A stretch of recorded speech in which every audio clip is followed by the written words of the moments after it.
KC computer ल्याबमा तपाईहरुलाई स्वागत छ। यदि च्यानल सब्स्क्राइब गर्नुभएको छैन भने तपाईहरु च्यानललाई सब्स्क्राइब गरिदिनु पहिला। आज तपाईहरुको लागि मैले टपिक लिएर आएको छु पावर पोइन्ट। पावर पोइन्ट तपाईको कम्प्युटर हुनु पर्यो। जस्तै तपाईलाई त्यो भन्दा पहिला तपाईलाई वर्ड थाहा हुनु पर्यो। वर्ड जुन हामी डकुमेन्टहरु बनाउँछौं, वर्ड तपाईलाई चलाउन आउँछ भने जस्तै वर्ड म देखाइदिन्छु। जस्तै यो वर्ड चलाउन तपाईहरुलाई आउँछ भने तपाईले पावर पोइन्ट चलाउन आधा घण्टा तपाईले यदि सिक्नुहुन्छ भने पुरै सबै सिक्न सक्नुहुन्छ कि पावर पोइन्टमा कुन तरिकाले प्रेजेन्टेसनहरु हामी बनाउन सक्छौं र हामी प्रेजेन्टेसन कुन तरिकाले गर्छौं, कसरी इमेजलाई मुभिङ गर्छौं हैन, कसरी अटोमेटिक चल्छ पेजहरु, अटोमेटिक कसरी स्लाइडिङ हुन्छ, म तपाईहरुलाई सबै सिकाउने छु। सबभन्दा पहिला तपाईहरुलाई वर्ड आउनु पर्यो। वर्ड आउँदैन तपाईलाई पनि युट्युबमा यही च्यानलमा गएर प्लेलिस्टबाट तपाईहरुलाई प्लेलिस्टमा गएर हेर्नु र जहाँ विनवर्ड लेखेको छ सबै भिडियो छ तपाईहरुले त्यहाँबाट गर्न सक्नुहुन्छ। ठीक छ, अब तपाईहरुलाई म पावर पोइन्ट खोल्न देखि लिएर म सबै सिकाउने छु अहिले। त के गर्नु, सबभन्दा पहिला तपाईको कम्प्युटर पावर पोइन्ट हुनु पर्यो। त सबभन्दा पहिला मैले विन्डोज की प्लस आर गरे, यहाँ रन खोल्नु र नत्र रन छैन भने रन खोल्न सक्नु भएन भने यहाँबाट तपाईले पावर पोइन्ट लेख्न सक्नुहुन्छ। पावर पोइन्ट लेख्नुहुन्छ, हेर्नु माथिमा आउँछ हैन। त्यसलाई के गर्नु, तपाईले क्लिक गर्नु अनि तपाईले सर्टकटबाट गर्नु पर्यो भने विन्डोज की प्लस आर गर्नु अनि पावर अनि पीएनटी गर्नुपर्छ। पावर पोइन्ट लेख्नु पर्दा पावर पीएनटी गर्नुपर्छ अनि यसलाई के गर्नु, ओके गर्नु। ओके गर्ने बित्तिकै तपाईको अगाडिमा यो पेज खुल्छ सबभन्दा पहिला। तपाईले के गर्नु, यहाँ होममा जानु। यो होममा जाने बित्तिकै हेर्नु त तपाईलाई जस्तै यहाँ के भनिरहेछ तपाईले यहाँ के गर्न सक्नुहुन्छ, जस्तै तपाईले टाइप गर्न सक्नुहुन्छ। हाय हेलो तपाईलाई केही लेख्नु छ भने तपाईले आफ्नो डकुमेन्ट तपाईलाई थाहा हुन्छ कि म के लेख्छु, तपाईले यहाँ आफ्नो डकुमेन्ट टाइप गर्नु। यहाँ पनि डकुमेन्ट टाइप गर्नु के को बारेमा बनाउनु छ, ठीक छ। अनि तपाईले डकुमेन्ट टाइप गर्नु। यो डकुमेन्ट टाइप गर्ने बित्तिकै तपाईले यसलाई मुभ गर्नु पर्यो भने यसरी ड्र्याग गर्न सक्नुहुन्छ हैन। अनि तपाईले यसलाई सार्नु छ भने यसरी ड्र्याग गर्न सक्नुहुन्छ तपाईहरुले। यति तरिकाले तपाईले यहाँ के गर्न सक्नुहुन्छ कि यहाँ पनि तपाईले डकुमेन्टहरु लेख्नु छ भने जस्तै मैले डकुमेन्ट लेखेको मैले यहाँ पेस्ट गर्छु। म पेस्ट गर्छु अनि तपाईले यहाँ के गर्नु, यहाँ पेस्ट गरे मैले। अनि यहाँ मैले यो डकुमेन्टलाई मैले पेस्ट गरे। जुन तपाईलाई डकुमेन्ट चाहियो तपाईलाई थाहा हुनु पर्यो। त्यो डकुमेन्ट पहिला तपाईले यहाँ टाइप गर्नु सबभन्दा पहिला। यहाँ गर्ने बित्तिकै तपाईले जस्तै टेक्स्ट कलर राम्रो भएन भने यहाँबाट गएर तपाईले यहाँ टेक्स्ट कलर गर्न सक्नुहुन्छ फुल्ली ब्ल्याक। अनि यसलाई लाइन मिलाउनु पर्यो भने यसको भने यहाँ सिलेक्ट गर्नु अनि यहाँ जानु। यो तरिकाले तपाईले आफ्नो डकुमेन्ट बनाउन सक्नुभयो। अब यहाँ जाने बित्तिकै सबभन्दा पहिला यो के थियो, तपाईको अगाडिबाट के थियो, यो स्लाइड थियो। त्यो स्लाइडले तपाईले वर्डको तपाईलाई आउँछ भने सिम्पल छ वर्डको काम गर्नु यहाँ।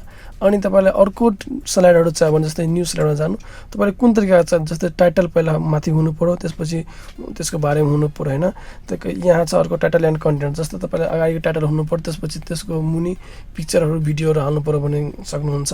यति तरिकाले तपाईले गर्न सक्नुहुन्छ। जस्तै यहाँ टु कन्टेन्ट छ, जस्तै माथिमा टाइटल हुनु पर्यो के को बारेमा लेख्नुहुन्छ, त्यसपछि दुईटा कन्टेन्ट आउँछ। त दुईटा कन्टेन्टमा तपाईले भिडियो र इमेज हाल्न सक्नुहुन्छ। यति तरिकाले तपाईले देख्छ। जस्तै टाइटल मलाई ओन्ली चाहियो, पिक्चर विथ क्याप्सन चाहियो। जस्तै पिक्चर हुन्छ माथि, त्यसको मुनि मलाई लेख्नु पर्यो।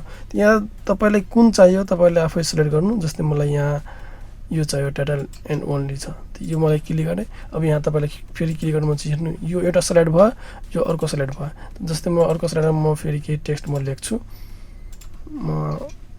जस्तै यहाँ मैले के गरेको छु तपाईले देखाउँछु सुरुदेखि नै। म कुनै के गर्छु, म कुनै टेक्स्टलाई म लेखेँ, म कपी गरेँ, यहाँबाट बनाएको छु कुनै टेक्स्टहरु छ मसँग। अनि मैले यहाँ के गरेँ, मैले पेस्ट गरेँ। अनि तपाईलाई जे लेख्नु छ तपाईले लेख्न सक्नुहुन्छ यो तरिकाले। अनि तपाईले यहाँ लेख्नु पर्यो भने यति गरी सबै लेख्न सक्नुहुन्छ। टाइटल मात्र लेख्नु भएको थियो, त्यही भएर तपाईले टाइटल मात्र अप्सन दिएको छ। तर तपाईले यहाँसरी ड्र्याग गर्नुभयो भने तपाईले यहाँसम्म लेख्न सक्नुहुन्छ हैन। त्यसलाई के गर्न सक्नुहुन्छ, जस्तै तपाईले माथि यसले लग्नु पर्यो भने इन्टर गर्नुहुन्छ भने माथि जान्छ अनि तपाईले यहाँबाट लेख्न सक्नुहुन्छ। यहाँ गएन भने यहाँ जानु, यो तरिकाले तपाईले लेख्न सक्नुहुन्छ। तपाईले कुन अप्सन चाहियो, जस्तै मलाई अब सिम्पल ल यो मलाई फ्री टाइटलमा चाहियो। यही तरिकाले तपाईले गर्न सक्नुहुन्छ। जस्तै तपाईले वर्ड आउँछ भने यतिसम्म गर्न सक्नुहुन्छ। अब तपाईले म सेभ गरेको एउटा फाइल सिम्पल देखाउँछु। त मैले यो गरेँ, फाइललाई के गरेँ सेभ गरेको थिएँ मैले, यो देखाउँछु तपाईहरुलाई अहिले सुरुदेखि नर्मल गर्छु। जस्तै मैले यो छ, मैले यो के गरेँ, यहाँ लेखेँ, टेक्स्ट लेखेँ, तपाईले यहाँ लेखेँ अनि कलर गरेँ। अनि यहाँ इमेज जुन छ तपाईले टेन्सन पर्दैन, म इमेज देखाउँछु। इमेज मलाई हाल्नु पर्यो भने तपाईले वर्ड आउँछ, इन्सर्टमा जानु, पिक्चरमा जानु, सबै त्यही तरिका हो। अलिकति तपाईले के सिक्नुपर्छ, म्याक्सिमम आउँछ तपाईहरुलाई। जस्तै मलाई यो पिक्चर चाहिँ यहाँ चाहियो, मैले यहाँ हालेँ। मलाई अर्को यहाँ हेर्नु, मैले एउटा स्लाइड बनाएको छु, अर्को स्लाइड म यहाँ बनाएको छु, अर्को स्लाइड म यहाँ बनाएको छु। यो स्लाइड छ। अब यो स्लाइडमा तपाईँले सिक्नुपर्ने छ के त तपाईँहरूले एनिमेसन सिक्नुपर्छ। त्यो एनिमेसन जस्तो वर्ड आउँछ भने यहाँ एनिमेसन मात्र सिक्नुपर्छ, सबै तपाईँहरूलाई थाहा छ। यसले के गर्नु, जस्तै मलाई यो केआइसी जुन लेखेको छ त मलाई के गर्नु, यसको स्टाइल चेन्ज गर्नु पर्यो। यो सबभन्दा पहिला यसको मलाई थेम्स चेन्ज गर्नु पर्यो। त यो अगाडिको थेम्स छ, यो सबैमा अटोमेटिक थेम्स चेन्ज हुन्छ। त्यसलाई क्लिक गर्नु। अब यहाँ इन्सर्टमा यहाँबाट सबै गर्न सक्नुहुन्छ तपाईँले, जस्तै मुभीहरू, भिडियोहरू, इमेज, अडियोहरू चाहियो भने यहाँबाट तान्न सक्नुहुन्छ। क्लिक गर्नुहुन्छ भने तपाईँले ब्राउज गर्छ। यति बेला वर्डहरूको सबै गर्न सक्नुहुन्छ। अनि डिजाइनमा जानु। अब तपाईँले यहाँ जुन कुन तपाईँलाई मन पऱ्यो, जस्तै डिजाइन यो मन पऱ्यो भने तपाईँ यो डिजाइनहरू क्लिक गर्नु। क्लिक गर्ने बित्तिकै हेर्नु तपाईँको अगाडि त्यो डिजाइन पुरै चेन्ज भइसकेको छ। तपाईँ अगाडिमा हेर्न सक्नुहुन्छ। तपाईँ अगाडिमा यहाँ डिजाइन चेन्ज भयो। यो डिजाइनलाई तपाईँले के गर्न सक्नुहुन्छ, यही तरिकाले तपाईँ हेर्नु तिनटैमा यही डिजाइन तपाईँको आयो। तपाईँले जुन टेक्स्ट लेख्नुभएको थियो यो भयो, यहाँ अटोमेटिक भयो। इमेज यहाँ छ। अब तपाईँहरूले म सिकाउँछु यो डिजाइन जब तपाईँहरूले चेन्ज गर्न सक्नुभयो भने तपाईँले जुन मन लाग्छ, तपाईँले जुन राम्रो लाग्छ तपाईँले राख्न सक्नुहुन्छ आफ्नो इच्छाले। यहाँ डिजाइन चेन्ज गरेँ, मलाई यो मनपर्छ, मैले यो राखेँ। अब हेर्नु डिजाइन चेन्ज गरिसकेपछि तपाईँको यहाँ हेर्नु तिनटैमा चेन्ज हुन्छ डिजाइन। जतिवटा स्लाइड तपाईँले लिनुभएको छ सबैमा चेन्ज हुन्छ। अनि अब हेर्नु कि यहाँ जस्तै यही जुन छ नि यो ब्याकग्राउन्ड, त्यसको ब्याकग्राउन्ड चेन्ज गर्नु पर्यो भने यहाँबाट पनि तपाईँले गर्न सक्नुहुन्छ। जस्तै कलरहरू हेर्नु, ठिक छ। मैले यो हेर्नुहोस्, मैले यसलाई क्लिक गरेँ, ब्याकग्राउन्ड कलर चेन्ज भयो। अब हेर्नु कि यो भयो तपाईँहरूको लागि थेम्स लगाउन सक्नुभयो। अब जानु एनिमेसनमा। त्यो एनिमेसनमा तपाईँले यहाँ जानु, एनिमेसनमा क्लिक गर्नु। अनि यहाँ हेर्नु कि जस्तै फर्स्ट पेज छ भने तपाईँको फर्स्ट पेजमा के हुनु पऱ्यो, त फर्स्ट पेज तपाईँले क्लिक गर्ने बित्तिकै यस्तो आउनु पऱ्यो। या तपाईँले यहाँ तपाईँ अगाडिमा धेरै अप्सन छ, तपाईँलाई यो कुन मनपर्छ, जस्तै मलाई यो मनपर्छ, यस्तो मेरो फर्स्ट पेज खुल्नु पऱ्यो। त मैले यसलाई क्लिक गर्ने बित्तिकै हेर्नु कति फास्ट भयो।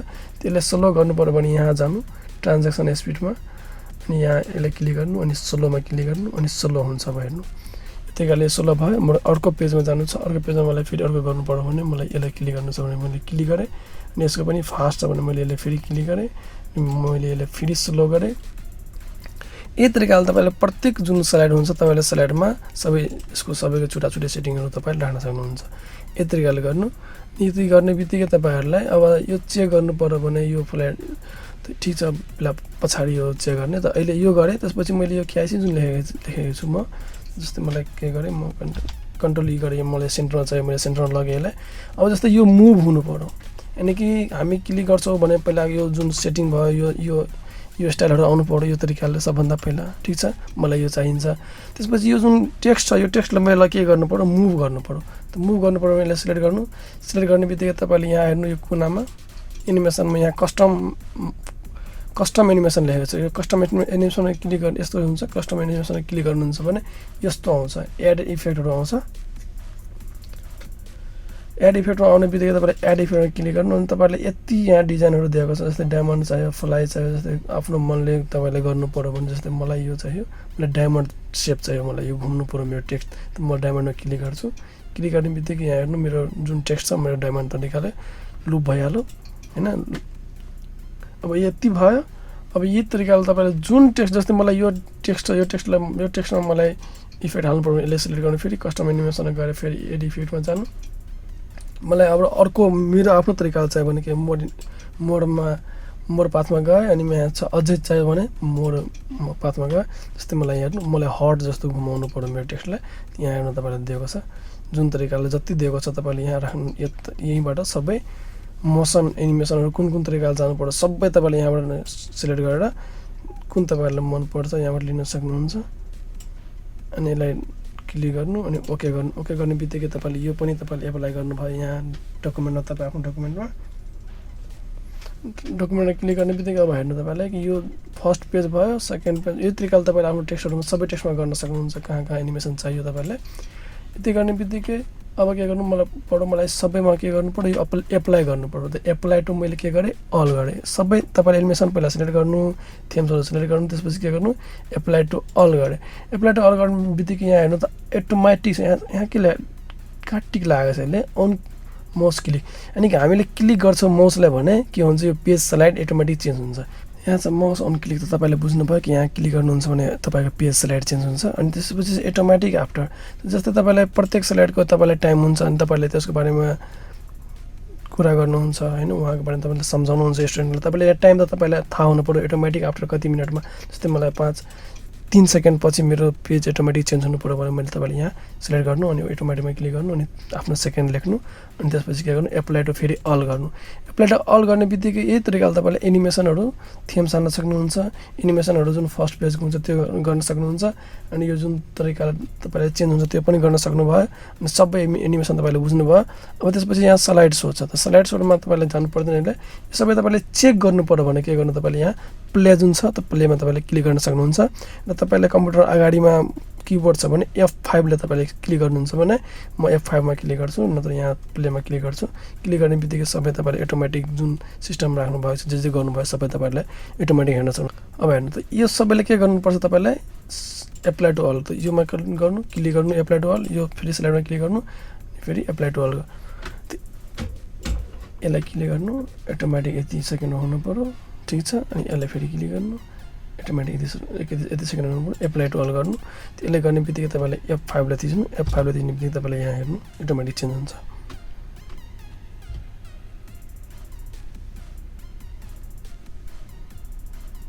भयो यति तरिकाले तपाईँले सबै गर्न सक्नुहुन्छ यति तरिकाले तपाईँले पावर पोइन्ट चलाउन सक्नुहुन्छ जति तपाईँले काम छ यहाँबाट गर्नुहुन्छ तपाईँले कति डकुमेन्ट थप्नु छ लेख्ने काम तपाईँको हुन्छ इमेजहरू कहाँ हाल्नुपर्छ तपाईँले गर्नुहुन्छ तर यही तरिकाले तपाईँले एनिमेसनहरूको काम सबै यहाँबाट गर्न सक्नुहुन्छ तपाईँले साउन्ड भिडियोहरू चाहियो भने तपाईँले मैले भनिदिएँ कि इन्सर्टमा गएर जस्तो यहाँ अब्जेक्ट कुनै पनि चाहियो मुभी साउन्डहरू चाहियो भने यति तरिकाले गर्न सक्नुहुन्छ अनि एनिमेसनको काम सक्यो तपाईँहरूलाई सबैलाई अनि स्लाइड सोमा जस्तै सुरुदेखि तपाईँले हेर्नु पर्यो भने यसको लागि हो यस्तो कस्टम गर्नु पर्यो भने यहाँबाट गर्न सक्नुहुन्छ हाइड स्लाइड गर्नुहुन्छ रेकर्ड न्यारेसन गर्नुहुन्छ भने यति तरिकाले गर्न सक्नुहुन्छ रिभ्यूमा छ वर्ड पढ्नु भएको छ तपाईँले स्पेलिङहरू सबै तपाईँहरूलाई थाहा छँदैछ वर्ड पढ्नु भएको छ नि यो के गर्नु पर्दैन तपाईँलाई सबैले थाहा छँदैछ यति तरिकाले आजको यो तर पहिले पावर पोइन्ट बुझ्नु तपाईँहरूले आज पावर पोइन्ट बुझ्नुभयो कुन तरिकाले पावर पोइन्टमा स्लाइड लिने हो कसरी नयाँ स्लाइडमा हामी डकुमेन्टलाई बनाउँछौँ हामी कसरी यसमा एनिमेसनहरू हाल्छौँ यसमा साउन्ड हाल्नु पऱ्यो भने साउन्ड पनि हाल्छौँ जस्तै म तपाईँलाई एउटा सिम्पल अझै एउटा मलाई याद आयो जस्तै तपाईँले यो जुन पेज चेन्ज हुन्छ यो पेज चेन्ज हुने बित्तिकै तपाईँलाई साउन्ड चाहियो भने यसले स्लाइडमा क्लिक गर्नु अनि साउन्डमा जानु तपाईँलाई यो प्रत्येक क्लिप चाहियो भने यहाँबाट तपाईँले लिन सक्नुहुन्छ साउन्ड यहाँ छ क्लिक गर्नु त्यस्तै मलाई यो क्लिक गर्नु क्लिक गरेँ अटोमेटिकमा क्लिक गरिदिएँ होइन त अब म यहाँ के गर्छु चेक गर्छु F5 गरेर अब साउन्ड सके छैन अब सिस्टममा मेरो म सिस्टमबाट बनाउँदैछु ल्यापटपले छैन आयो साउन्ड मैले हालेको थिएँ त्यो साउन्ड पनि आयो हेर्नु अटोमेटिक अब पेज चेन्ज हुन्छ साउन्ड हालेको थियो साउन्ड पनि आयो यही चाहिँ केही छैन तपाईँहरूले सिम्पल छ यति खालको वर्ड आउँछ भने पावर पोइन्टमा गर्न सक्नुहुन्छ थ्याङ्क यू हेरिदिनु भएको एउटा साथीहरूलाई पनि सेयर गरिदिनु होला कि तपाईँलाई अफिस पाएछ कुनै पनि केही पनि पढ्नु पऱ्यो भने तपाईँले पैसा लाग्दैन अनलाइन तपाईँले युट्युबबाट इच्छा छ भने तपाईँले सिक्न सक्नुहुन्छ